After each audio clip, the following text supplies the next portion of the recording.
नमस्कार मित्रांनो, आता आपण बघत आहे की आता आम्ही जो आलेला इथं वर्धा यवतमाळ नांदेड रेल्वे की जे या भागामध्ये जवळपास ते 80 ते 90 लाख लोकांचा या रेल्वेमुळे विकास होणार आहे। आता आपण बघू शकता की ह्या ज्या मोठ्या मोठ्या मशिनरी आहेत ह्या इथं आलेल्या आहेत आणि आपण आज जवळपास 2 व्हिडिओ अगोदर टाकलेले आहेत की हा मित्र इथूनपासून जो आहे जो टनल जो आहे की हा जवळपास 1.5 किलोमीटरचा आहे। तर हा 1.5 किलोमीटरचा टनल इथून सुरू झालेला आहे आणि समोर आपण बघू शकता की या टनलचे जे काम आहे ते अत्यंत प्रगतीपथावर चालू आहे आणि हा या रेल्वे मार्गावरचा 284 किलोमीटरचा रेल्वे मार्ग आहे मित्रांनो।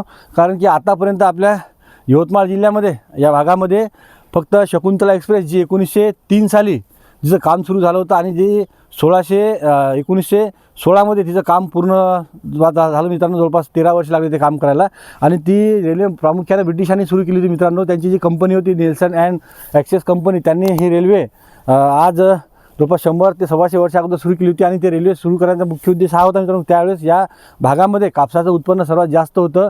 ही कापसाची पंढरी म्हणून ओळखला जात होता यवतमाळ जिल्हा। तर हा यवतमाळ जिल्ह्याचा कापूस हा जहाजामध्ये बंदरापर्यंत पोहोचण्यासाठी ते शकुंतला रेल्वेचा तेव्हा त्यांनी उद्देश करून ते काम चालू केलं होतं। नंतर मित्रांनो त्या रेल्वेमध्ये त्यांनी कापसासोबत जे वेगवेगळे जे वस्तू आहेत त्या वस्तूचे त्यांनी ने-आण केली आणि नंतर मग त्याच्यावर एक शकुंतला नावाची एक्सप्रेस त्यांनी सुरू केली मित्रांनो की ते फक्त लोकांना ये जाण्यासाठी प्रवासासाठी उपलब्ध करून दिली आणि ती रेल्वे 2016 पर्यंत चालू होती मित्रांनो। परंतु तो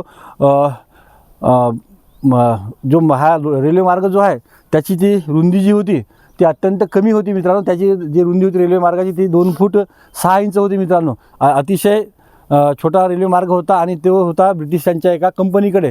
तर जे आपली 1954 मध्ये जेव्हा आपलं भारत स्वतंत्र झाल्याच्यानंतर जवळ 4 ते 5 वर्षांनी जे रेल्वे होते तर त्या रेल्वेच्या ह्याच्यामध्ये सर्वात जास्त विलिनीकरण जे रूट होते रेल्वेचे ते सर्व भारतीय रेल्वेने घेऊन घेतले आणि ते एक भारतीय रेल्वेचा विभाग तयार झाला 1954 मध्ये। परंतु जी शकुंतला एक्सप्रेस होती मित्रांनो तर ती जी आहे ती जवळपास 2016 पर्यंत ती रेल्वे एका ब्रिटिश कंपनीने चालवली आणि आपली जी इंडियन रेल्वे जी आहे त्याला काही ते मोबदला देत होती।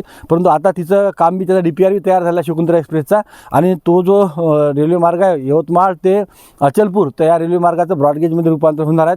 तो रेल्वे मार्गसुद्धा चालू होणार आहे आणि त्याचा जो फायदा आहे मित्रांनो की आपला यवतमाळ, दारवा, कारंजा, मूर्तिजापूर आणि अचलपूर म्हणजे चिखलदऱ्याचं थंड हवेचं ठिकाण तुमच्या हाकेच्या अंतरावर इथं येणार आहे मित्रांनो।